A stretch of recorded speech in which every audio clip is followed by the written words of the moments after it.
महावीर महावीर किया करो, दुख न किसी को दिया करो। महावीर महावीर किया करो, दुख न किसी को। जो दुनिया का मालिक है, जो दुनिया का मालिक है, नाम उसी का लिया करो। महावीर महावीर किया करो, दुख न किसी को। महावीर महावीर किया करो, दुख न किसी को। है प्रभास जो जिनवर भक्ति, तो जीवन अनमोल, तो जीवन अनमोल। है प्रभास जो जिनवर भक्ति, तो जीवन अनमोल, तो जीवन। भक्ति के आगे फीका है सोने का भी मोह, सोने का भी मोह। महावीर महावीर किया करो, दुख न किसी को दिया करो। महावीर महावीर किया करो, दुख न किसी। जो दुनिया का मालिक है, जो दुनिया का मालिक है, नाम उसी का लिया करो। महावीर महावीर किया करो, दुख न किसी को। महावीर महावीर किया करो, दुख न किसी को। अनंत अनंत शांति के निकेतन शासनपति भगवान महावीर स्वामी के पावन चरण वृंदों में हार्दिक भावना वंदन नमन। मेरे अंधेरे जीवन को रोशनी प्रदान करने वाले परम उपकारी आगम ज्ञान के भंडार, आगम ज्ञाता, आगम पुरुष, जैन शास्त्र रतन, हिमाचल केसरी उपाध्याय भगवंत श्रद्धेय गुरुदेव श्री जितेंद्र मुनि जी महाराज साहब के पावन चरण कमलों में हार्दिक भावना वंदन।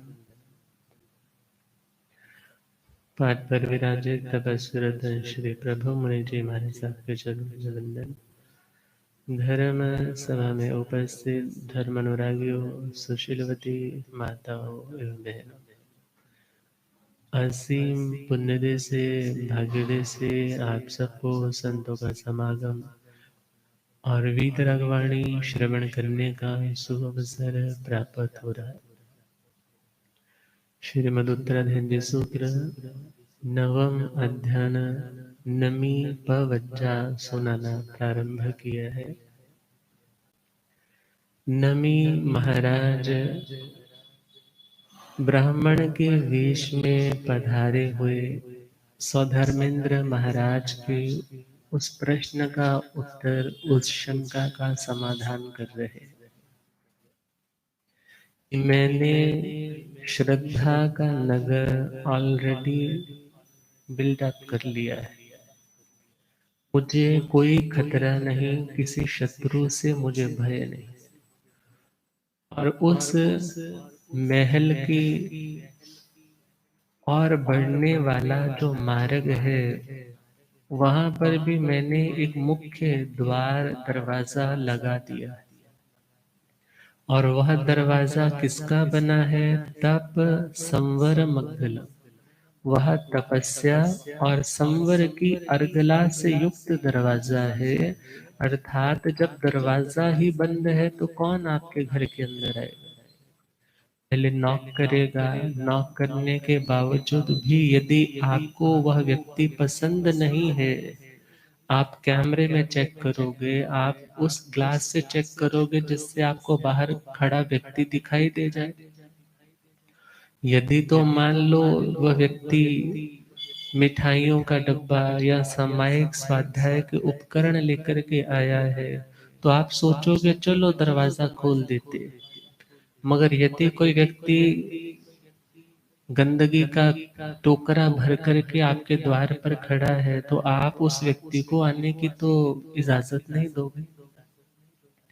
इसी प्रकार संवर का मतलब तो है आने वाले कर्म के मार्ग को बंद करना। मगर तपस्या में ये दोनों काम होते हैं। तपस्या में संवर भी होता है और निर्जरा भी होती है। और वह तप बोलो या निर्जरा बोलो, दोनों सेम चीज है। और हम चले तपस्या के 12 भेदों में, हम उस दरवाजे को समझ रहे हैं जो आने वाले कर्म रूपी शत्रु को या कर्म रूपी पानी को आने से रोकता भी है, और जो ऑलरेडी बीच में मौजूद है, अंदर पहले से ही आ चुका है, उसे उठा करके बाहर कर देता है। तो वह तपस्या जिसका पहला भेद सुनाया था, अनशन और उनुदरी।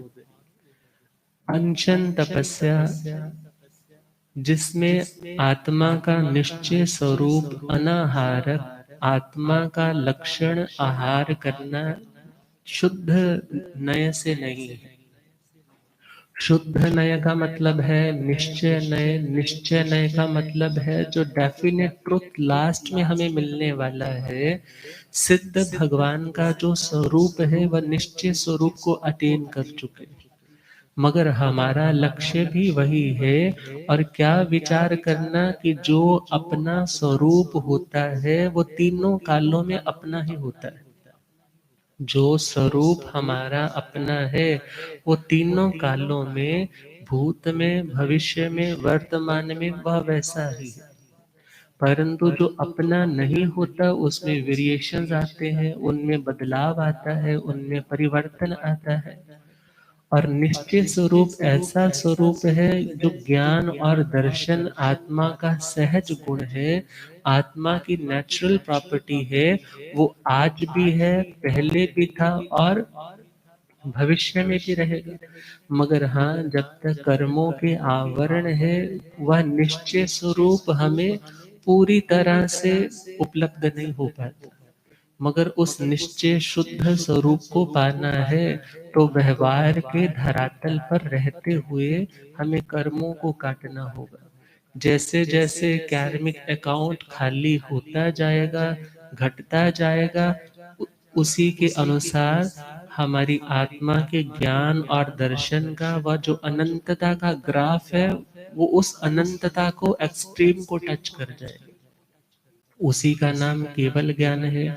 और उसके बाद 4 घाती कर्म तो क्षय किए तो केवल ज्ञान, अघाती क्षय हुए तो सिद्ध बुद्ध और मुक्त स्वरूप को प्राप्त हो गए। और उन सिद्ध बुद्ध और मुक्त आत्माओं को कोई भूख नहीं लगती। आप सोचो मैं उनके लिए प्रसाद निकाल दूं, थोड़ा सा मैंने भगवान के लिए निकाला है, भक्ति होती है ना। मगर भगवान के पास तो देह ही नहीं है, कर्म नहीं तो देह नहीं। जब देह नहीं तो देह को पुष्ट करने वाले सामग्री की भी उन्हें कोई चाह नहीं है। और हम देखें वह ऐसा स्थान है जहां जाना है मगर कभी वापस लौट करके आना नहीं। क्योंकि जहाँ कर्म होगा वहाँ कर्म की वासना होगी। जहाँ वासना मीन संस्कार कर्म का होगा तो नया कर्म पैदा होने की संभावना होगी। मगर जिन्होंने उस कर्म को पैदा करने का जो रूट कॉज है, राग और द्वेष, उसको ही समूल नष्ट कर दिया है, उसको ही रूट आउट कर दिया है, तो पुनः उसके बाद कोई जन्म मरण की श्रृंखला, क्योंकि कर्म नहीं तो कर्म भोगने के लिए शरीर धारण नहीं, शरीर धारण नहीं तो शारीरिक कोई आवश्यकता की पूर्ति के लिए आहार आदि की लेने की आवश्यकता उन्हें नहीं। और तपस्या अनशन क्यों किया जाए? हम निश्चय स्वरूप को पाना चाहते हैं, वो प्रकट तो भीतर ही होगा और उसे अपना लक्ष्य रख करके हमें तप करना। और वह अनशन इत्वरिक भी है, यावत कथित भी है। इत्वरिक means for a short duration, थोड़े समय के लिए। भगवान ऋषभ देव के काल में, भगवान आदिनाथ के समय में सबसे लंबी तपस्या 1 वर्ष की रहती थी। और मध्य के 22 तीर्थंकरों के समय में उत्कृष्ट तपस्या 8 महीने की रहती थी। और भगवान महावीर स्वामी के समय में उत्कृष्ट तपस्या 6 महीने की रहती है। और यह तपस्या तो है इत्वरिक तपस्या। इत्वरिक मतलब जिसको स्टार्ट करने के बाद आप उसका पारणा कर सकते हो, उसकी संपूर्ण आहुति करके आप पुनः उसी स्ट्रीम में एंटर कर सकते हो जिस फ्लो में ऑलरेडी आप बह रहे थे। तो पहला अनशन इत्वरिक, और उस इत्वरिक में अलग अलग भेद है, जहाँ पर हम श्रेणी तप है, प्रतर तप है, वर्ग तप है, वर्गावर्ग तप है, घन तप है, प्रकीर्णक तप है। ये सारे तप जब नव तत्वों को आप इलाबोरेट करके वहां पर गहराई से जब उसका अध्ययन करोगे, वहां इसका सारा आपको सामग्री समझने की मिल जाएगी। और हम देखें जो लंबी तपस्याएं जिसके बाद पारणे का विधान है, वो तो है इत्वरिक तपस्या। और जो यावत कथित है वह है for the whole life time, जब तक दी एंड नहीं आ जाता। अर्थात इस जिंदगी के अंतिम पड़ाव तक, अंतिम छोर तक जो तपस्या चलती है उसका नाम क्या है? यावत कथित। इसमें संलेखना, समाधि मरण किया जाता है। और देखे तो इसमें भक्त प्रत्याख्यान भी है, इंगिनी मरण भी है, और पादपोपगमन भी है। 5वां अध्ययन श्रीमद उत्तराधनजी सूत्र, जहाँ पर सकाम अकाम मरण का वर्णन है, बहुत विशद, बहुत अच्छे से वहाँ समझाया गया है कि पंडित मरण कौन सा, बाल मरण कौन सा, अज्ञानी कैसे मरता है, और ज्ञानी भी प्राण छोड़ता है, मगर वह कैसे छोड़ता है। तो यह संलेखना जिसमें अपने कषायों को कमजोर किया जाता है, कषायों को कृश किया जाता है, कमजोर किया जाता है, और समय आने पर इस देह के प्रति रही हुई आसक्ति को कमजोर करते करते देह को छोड़ दिया जाता है, समाधि मरण। और यह समाधि मरण संथारा जिसमें ग्रहण किया जाता है, इसमें किसी भी प्रकार के आवेश की भावना नहीं है, कषाय की प्रबलता नहीं है, कोई डिप्रेशन की समस्या नहीं है, बल्कि कौन सी भावना है? देह अलग है और आत्मा अलग है। अब इस देह के माध्यम से, इस गाड़ी के माध्यम से मेरा मोक्ष मार्ग का वो सफर तो तय हो नहीं रहा। अब तो ये मेरे को सफरिंग करने लग पड़ा है। आराधना के स्थान पर विराधना हो रही है, मेरी संयम चर्या भी निर्दोष नहीं रह पा रही। अतः अब मुझे समाधि मरण की तैयारी करनी है। और उस समय वह आत्मा देह के प्रति रही हुई आसक्ति को छोड़ करके उस परम सत्य को स्वीकार करता है कि रिलेशंस कभी रियल नहीं होते, रिलेशंस कभी रियल नहीं होते। जितने भी संयोग है वो एट लास्ट वियोग धर्मा है। कोई भी जुड़ने वाला आने वाले भविष्य में बिछुड़ने वाला है। जब भी कोई आपसे मिले तो याद रखना वो आपका सदा के लिए साथी नहीं। और यदि मोक्ष का साथी बनाना है तो वहां पर तो आप सब इकट्ठे हो सकते हो। क्यों? क्योंकि वहां पर जाना है मगर फिर वापस लौट करके आना है। और इस दुनिया में रहते हुए जो राग द्वेष इत्यादि से हम दूसरों को अपना मान बैठते हैं, राग के कारण भी व्यक्ति अपनत्व करता है, ये मेरा प्रिय है। द्वेष के कारण भी व्यक्ति अपनत्व करता है, ये मेरा शत्रु है, मेरापन आ गया।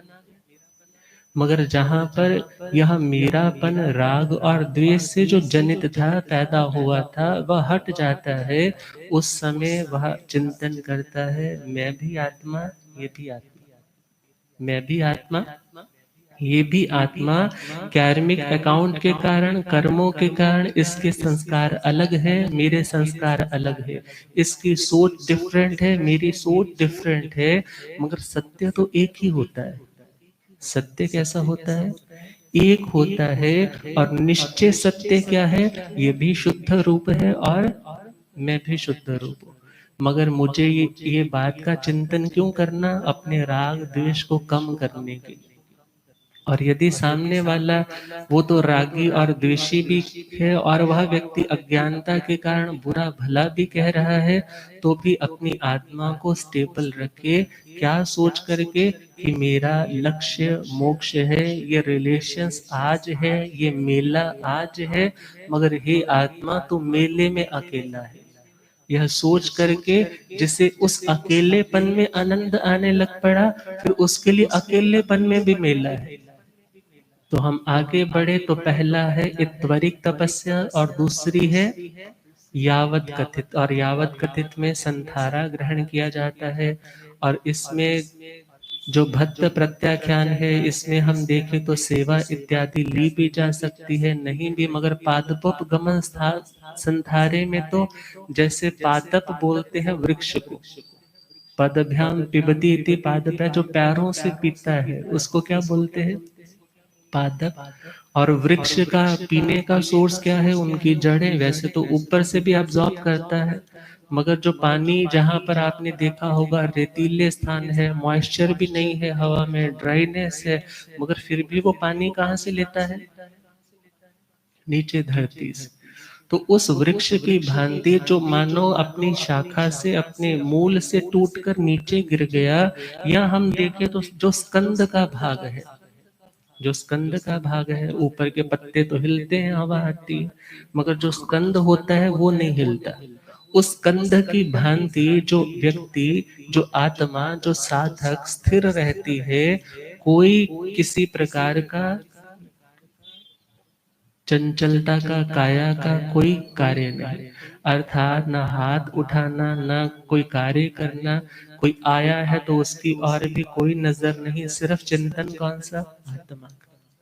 और जो उनके पास बैठे हुए मुनिराज या साधु हैं, वे उनको शास्त्र की, आगमों की बातें सुनाते जाते हैं कि इनका वह निश्चय, वह आत्म स्वरूप का वो भाव और दृढ़ होता चला जाए, कहीं इनके मन में दुनिया के प्रति किसी भी प्रकार का कोई भावना आए। आलोचनाएं करवाते हैं, निंदनाएं करवाते हैं, ग्रहणा करवाते हैं कि पूरे जीवन में किसी प्रकार का किसी दोष का सेवन किया, उसे रिकॉल कर लो, याद करके उस कर्जे को चुका दो, और बिल्कुल रिलैक्स होकर के, निर्भर होकर के तुम आगे बढ़ो। क्योंकि क्या कहा है?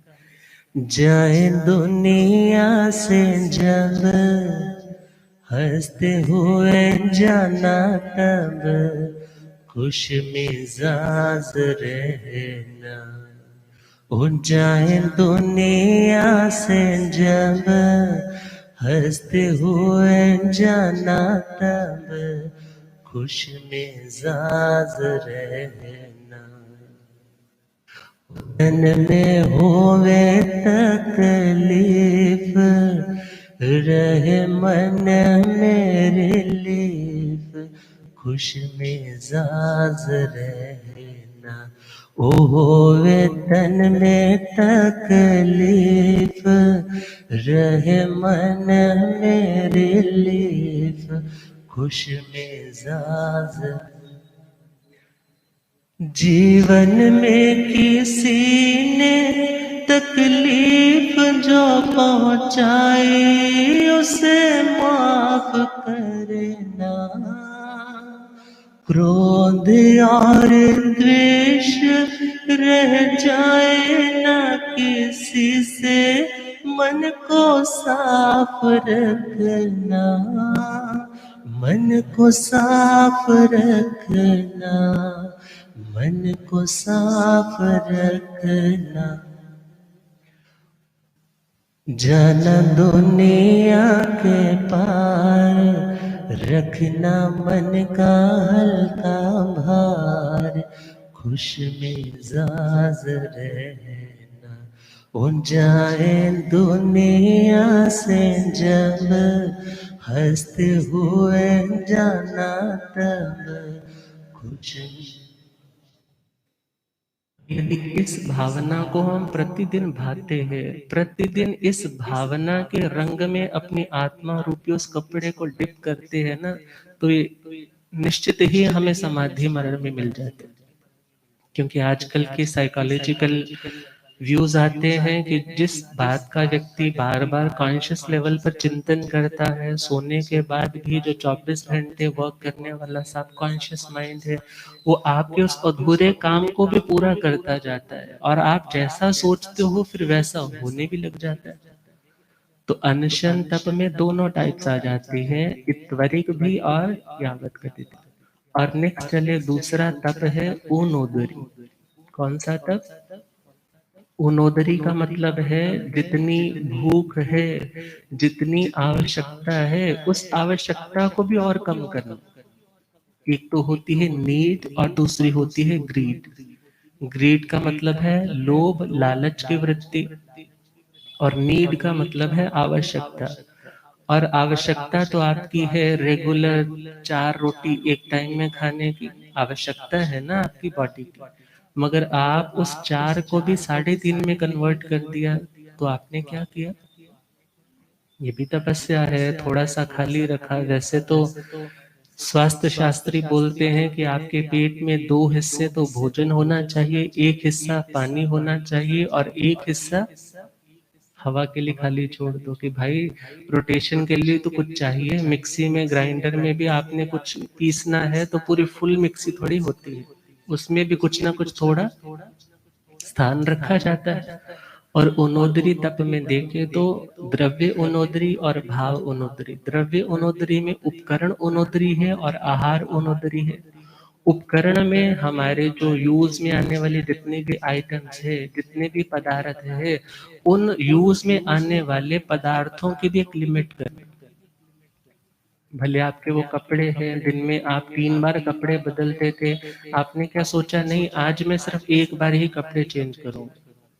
अब एक बार बदले हैं, इसका मतलब आपने कपड़ों को धोने में लगने वाले पानी की भी यत्ना की, मेहनत की भी यत्ना की, उस इलेक्ट्रिसिटी की पावर को भी आपने रिजर्व रखा, कहीं और उसको यूटिलाइज किया जा सकेगा।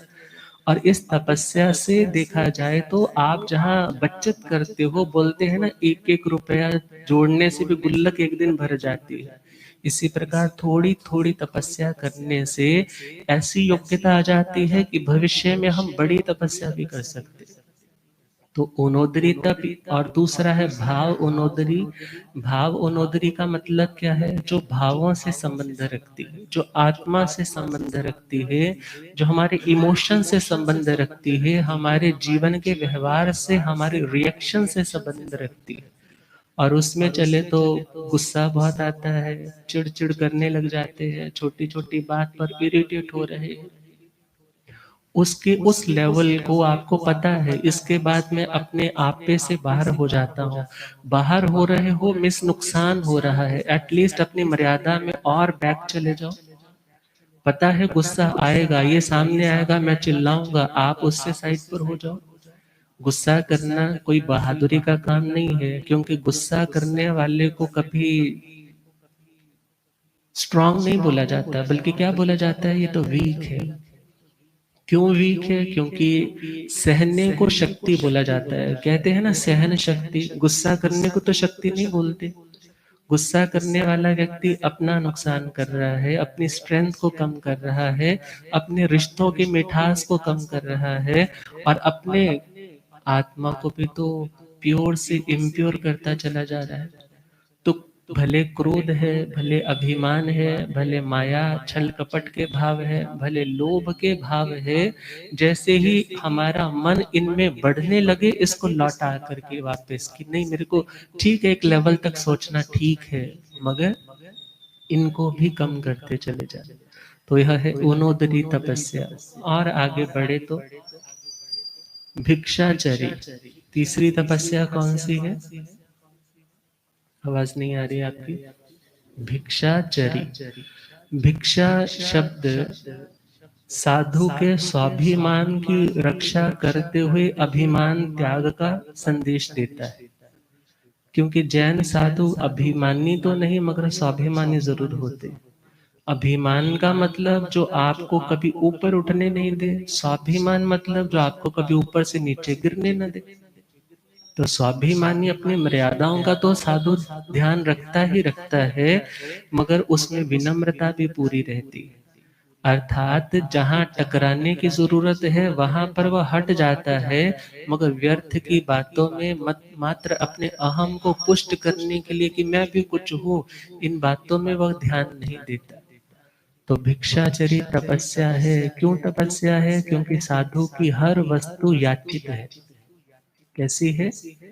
दूसरा अध्ययन परिशह विभक्ति है, वहां पर आता है कि साधु का जो भी उपयोग में आने वाला सामान है वो सारे का सारा गृहस्थों से याचित है। और यह सोच कर के वह घमंड किस बात का करे, क्योंकि जो हर चीज किसी के द्वारा दी गई है तो फिर उस बात का अहम करने की कोई आवश्यकता। मगर हाँ, दूसरी बात है, किसी के द्वार पर जाकर के भिक्षा के लिए वेट करना या भिक्षा के लिए जाकर के खड़े होना, इसमें भी जोर लगता है। आप लोगों की भावनाएं हैं, पूर्व आचार्यों की ऐसी कृपा हुई संघ पे कि एक संघ निर्मित हो गया और लोगों को ये अवेयरनेस आ गई कि हमारे साधुओं का जीवन बहुत त्याग वैरागमय है, हमें उनके सहयोग में अपनी साधना भी उनके अनुरूप बनाने की कोशिश करनी है। मगर जिन स्थानों पर इस प्रकार का विवेक नहीं होता, वहां पर वो साधु, जहां पर निर्दोषता का ध्यान नहीं है, वहां तो खाली लौट आते हैं। और सपोज करो सामने वाले ने वो अहो भाव नहीं दिखाया तो भी साधु का लेने का मन नहीं होता कि लूं या नहीं लूं। आप ही सोचो ना, सामने वाला, आप किसी के घर में गए और सामने वाले ने एक भरी हुई काजू बादाम की प्लेट, कोई छोटी आइटम नहीं, काजू बादाम से भरी हुई प्लेट आपके सामने की और बोले अच्छा ले लो जितना लेना है। और ऐसे समय में आप क्या फील करोगे? मेरे को कोई कमी है क्या? कमी तो नहीं है, मगर हाँ, जहाँ पर प्रीति भाव के साथ कोई व्यक्ति देता है, वहां पर साधु अपनी अनुकूलता, अपनी जितनी आवश्यकता है उसके अनुरूप ग्रहण करता है, मगर इकट्ठा करके संग्रह नहीं करेगा।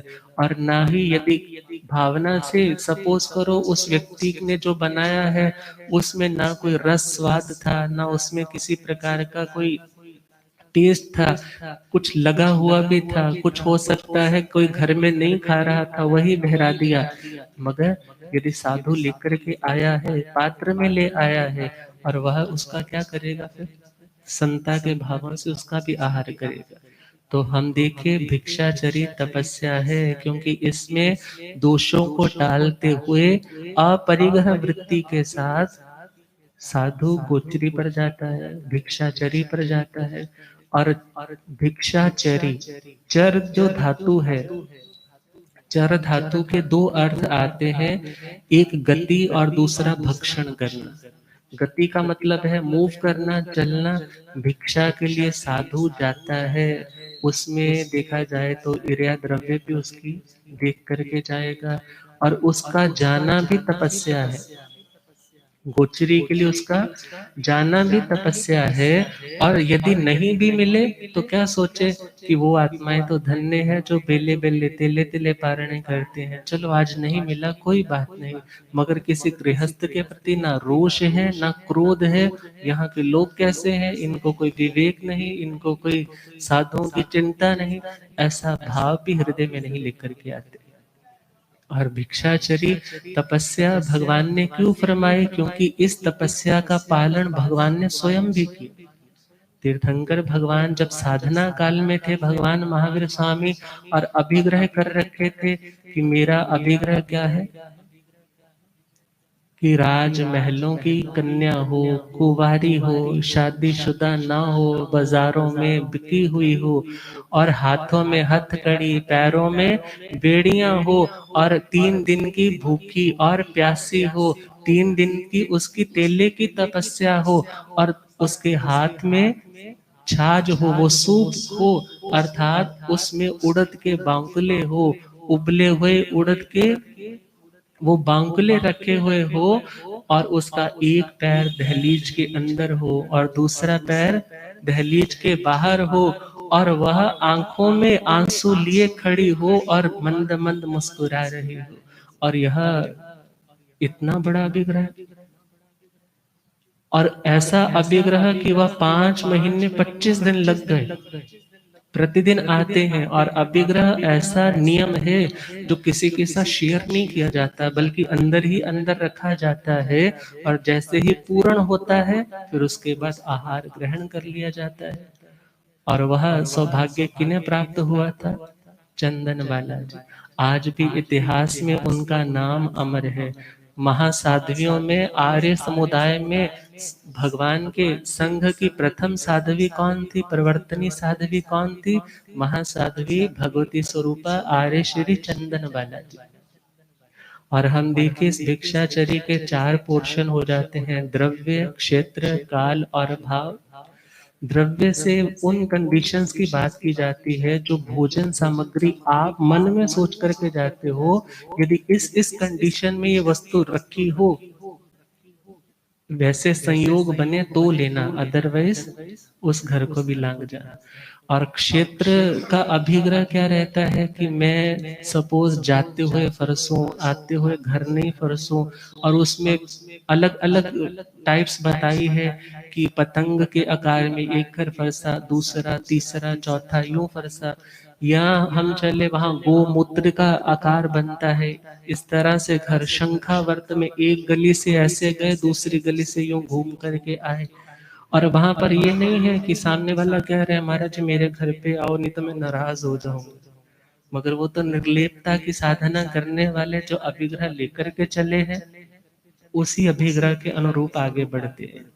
और पहला द्रव्य भिक्षाचरी, क्षेत्र भिक्षाचरी, काल भिक्षाचरी के पहले पहर में लाया हूं तो पहले पहर ही उसका आहार कर लेना, बाकी 3 पहर के लिए बचा करके नहीं रखना कि आज तो ये बढ़िया चीज है चलो बाद में खा लेंगे, पता नहीं दोबारा मिलेगी या। क्योंकि घरों में जो चीज अच्छी बनती है बच्चे क्या बोलते हैं, मम्मी अभी थोड़ा रख दो फ्रिज में, हम माइक्रो करके दोबारा खा लेंगे। मगर साधु के आस्वाद व्रत को भी बनाए रखने के लिए और उस परिग्रह की भी मर्यादा, उसका त्याग रखने के लिए, आसक्ति से ऊपर उठने के लिए इन नियमों का विधान है। और हम देखें तो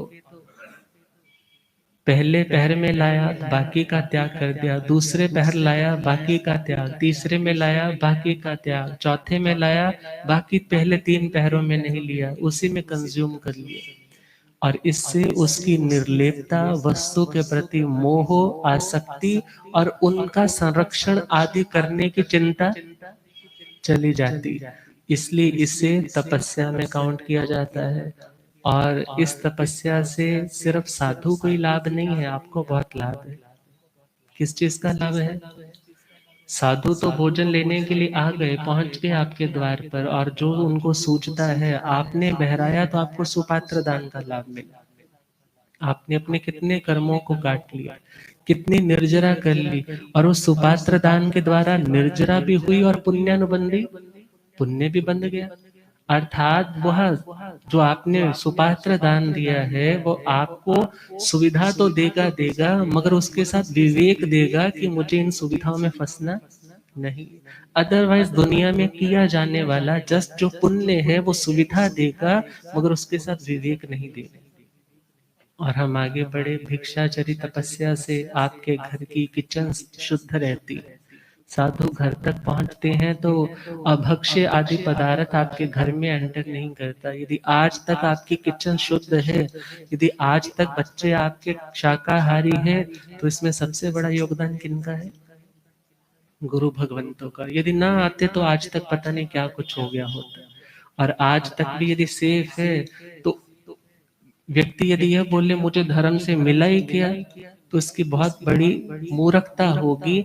वह ये सोचे कि धर्म से जो मुझे मिला है वो उन तमाम पैसे वालों को नहीं मिला जिनके पास पैसा बहुत है मगर संस्कार कोई नहीं। चिंता में, परेशानी में रात बीतती है, सुबह होती है, और कहा जाता है दुनिया में सुखी कौन है, सोने की चैन वाला या चैन से सोने वाला? बड़ा इजी सा आंसर देते हैं जी, चैन से सोने वाला। चैन की नींद कब आएगी? जब हमारा आचार, हमारा विचार ये पवित्र होंगे।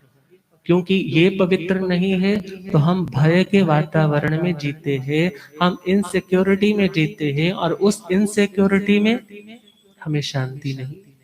तो भिक्षाचरी भी तपस्या है। और आगे बढ़े, चौथी तपस्या, पहली अनशन, ओनोदरी, भिक्षाचरी, रस परित्याग। भिक्षा लेकर के आ गए। भिक्षा के लिए भगवान ने ये भी नहीं कहा कि तुम भिक्षा के लिए गए हो तो बस भिक्षा में ही घूमते रहो, नहीं वो फेवरेट वाली चीज मिली ये नहीं अब घूमते रहे। जैसे मार्केट में बहनें या भाई लोग जाते हैं और जो चाहिए बोला सूट मिल नहीं रहा, तो क्या करते हैं, रात के 11 भी बज गए ना तो भी घूमते रहेंगे घूमते रहेंगे। मगर साधु को क्या बोला भगवान ने, जब वो भिक्षाचर्य का समय कंप्लीट हो जाए, तुम्हारा वो टाइम टेबल डिस्टर्ब ना हो, तुमने जो अपनी साधना के लिए सेट किया है, भोजन करना तुम्हारे देह की आवश्यकता है, मगर एक दिन सपोज नहीं मिला ना तो क्या सोचे, आज तपस्या होगी, आज आत्म चिंतन करने का और अधिक वक्त मिलेगा। वैसे तो मेरे से तपस्या होती नहीं, ये तो सहज में तपस्या होगी। कहीं पर सब्जी मिलती है, रोटी पूरी नहीं मिलती, कहीं पर रोटी तो मिल जाती है, सब्जी कोई नहीं मिलती, कहीं पर दूध थोड़ा सा मिलता है, कहीं पर पूरा मिल जाता है, कहीं तो बहुत कुछ मिलता है। मगर बहुत कुछ मिलने पर भी साधु क्या करता है, नहीं नहीं अभी और नहीं चाहिए, बहुत है बहुत है, अभी और भी घर फरसने हैं, हमें ज्यादा आवश्यकता नहीं। इसीलिए भिक्षाचरी ये तपस्या है। और भिक्षु में और भिखारी में यही तो अंतर है, भिक्षु तो संतोष रखता है अब और नहीं चाहिए, और भिखारी वो तो देखता है अब लाला जी और क्या देने वाले। अर्थात जहाँ पर ऐसी निर्लोभता है वह तपस्या है।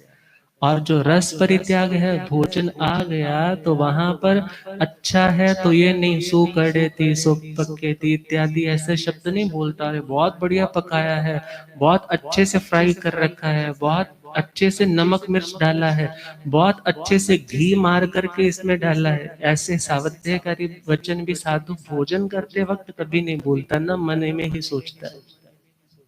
और हाँ, आपके साधना में जो सहयोगी भोजन है, साधना में सहयोगी भोजन है जो आपकी साधना में विराधना को टाल देता है, ऐसे भोजन की गवेषणा के लिए आपको जाना पड़े वो बात है अलग।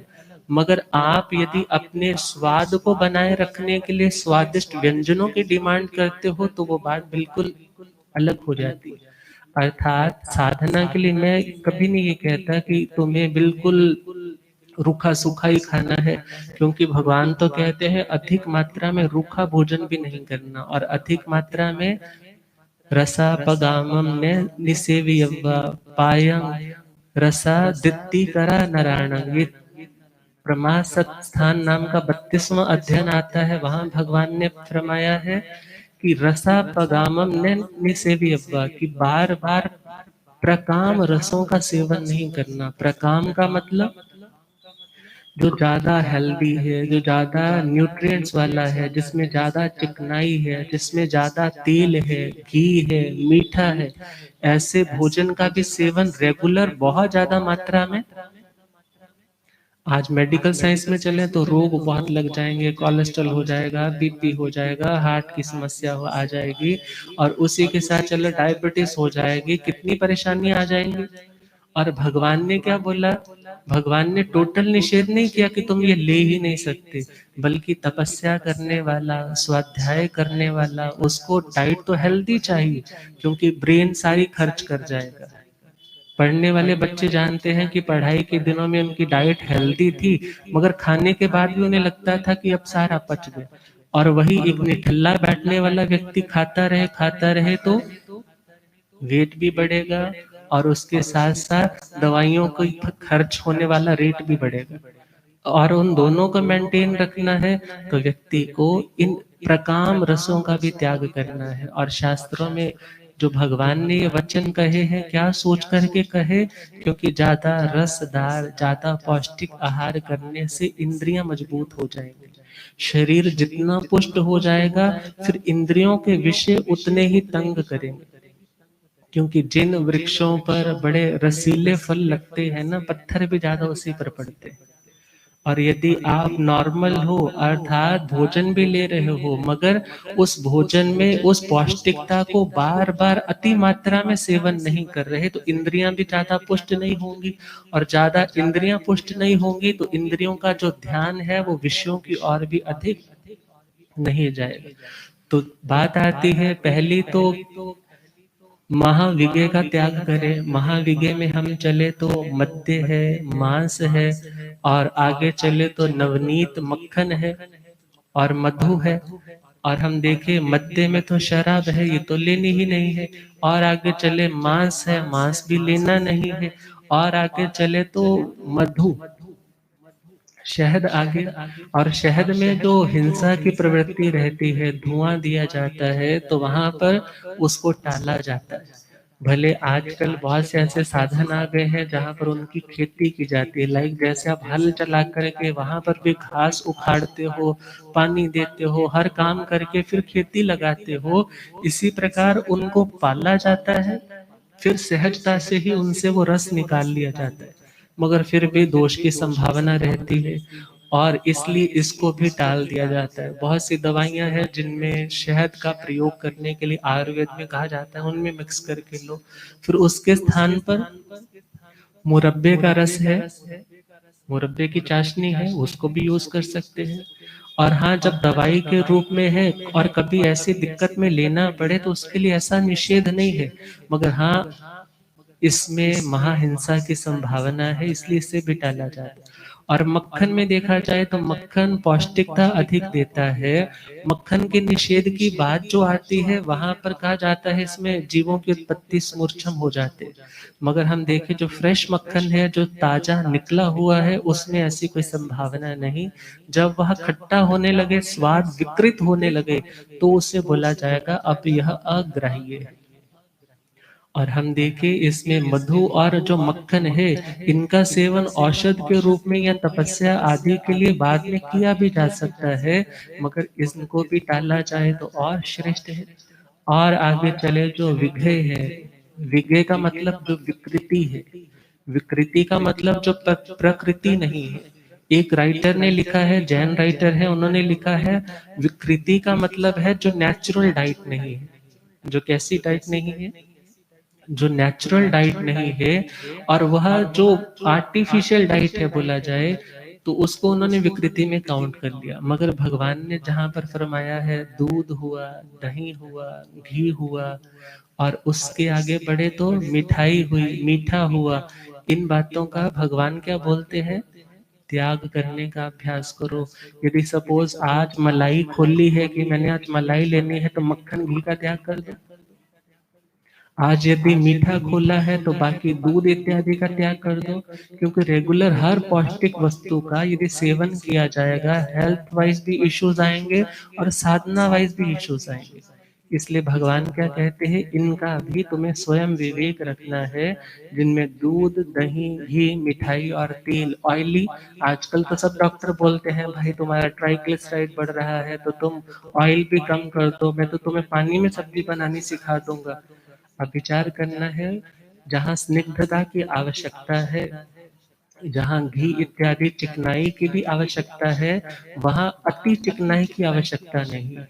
तो यदि अति हो जाती है तो उसका त्याग किया जा सकता है, और यदि ज्यादा ले रहे हैं तो उसकी अनुद्री, उसको कम किया जा सकता है। जो ऑलरेडी बीच में था वो तो ले लिया, ऊपर से ऐड नहीं किया, तो वो भी तो आपकी तपस्या है। और तपस्या में जोर तो लगता है, रे प्राण था तो बिना मक्खन के स्वाद नहीं लग रहा है, मगर क्या सोचा कि आज मैंने मक्खन नहीं लेना, तो उसको खाने में जोर तो लगता है, क्योंकि स्वाद में व्यक्ति दो काम करता है।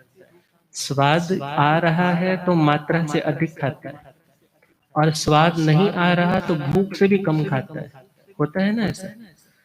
मगर जिन्हें साधना करनी है, फिर ऐसी आत्माओं के लिए देह को चलाना तो उनकी प्रायोरिटी है ही है, क्योंकि साधना में वही देह उपयोगी होगा। और जो पुराने जमाने में आपके पास साइकिल होते थे, पुराना इसलिए बोल रहा हूँ क्योंकि आजकल आपके पास एक्टिवा होती है, और पुराने जमाने में फिर क्या करते थे, जब वो आवाज करने लगता तो उस पर क्या लगाते? ग्रीस लगाते। क्यों लगाते? कि वो लुब्रिकेंट है तो वो इजीली मूव करेगा। दरवाजे खिड़कियां जब बारिशों में फूल जाते तो फिर क्या लगाते? ऑयल वहां पर लगाते कि ऑयल लगाने से दोबारा से ठीक हो जाएगा। इसी प्रकार भोजन की मात्रा या विघों की मात्रा उतनी ही की जाए। ये नहीं ग्रीस अब बाहर से और ज्यादा उसके ऊपर मोटा सा पेड़ा बना के उस ग्रीस का ऊपर से थोप दिया जाए, इतना तो नहीं होता। बल्कि जितना रिक्वायर्ड है उतना यूज किया, उसके बाद छोड़ दिया। और हाँ, यदि अंदर शुष्कता, अंदर ड्राइनेस ज्यादा है, तपस्या के कारण जोर लगा है, स्वाध्याय के कारण नसें खुश्क हो रही है, आवश्यकता पड़ती है, तो लेने का कोई निषेध नहीं। मगर हाँ, अति मात्रा में इन विघों का सेवन करना साधना को विकृत करने वाला है। तभी तो क्या कहा जाता है, जो व्यक्ति स्वाद का गुलाम हो जाता है, फिर वह क्या सोचता है, स्वाद होगा तो भोजन करूंगा, स्वाद पाने को कुछ भी करूंगा, स्वाद होगा तो भोजन, स्वाद पाने को कुछ भी करूंगा, स्वाद पाने को।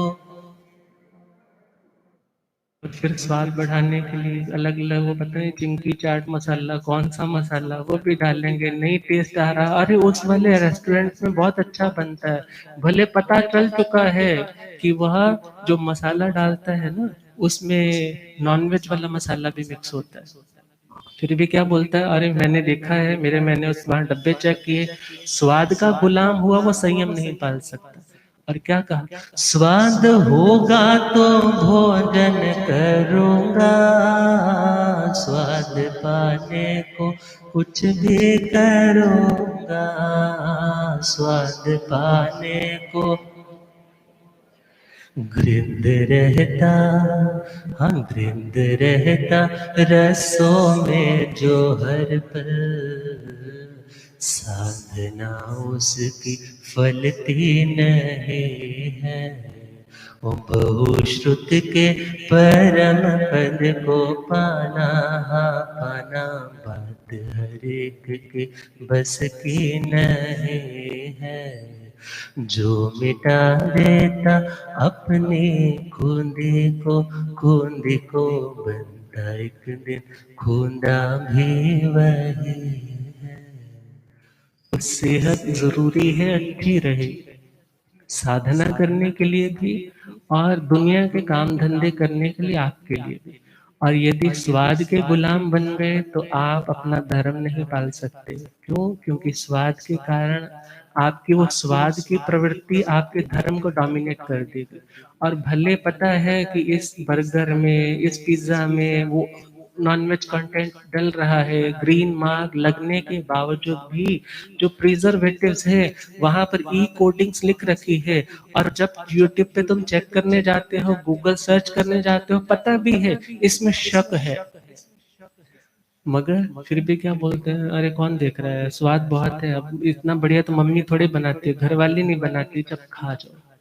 मगर विचार करो, आपके सामने भोजन है और उस भोजन में पता लग जाए कि किसी ने जहर डाला है, हाँ पता लग जाए जहर डाला है। आप ऑफिस में बैठे थे और भोजन की प्लेट बाहर डाइनिंग में लग रही थी और किसी ने आकर के ना पहले से चुटकी डाल दी, और आप जैसे ही करने आए और आपने तो कमरे में बैठ करके देखा था और दो प्लेटें थी और आपको अभी ये डाउट है कौन सी वाली प्लेट में था, तो आप खाओगे उसको?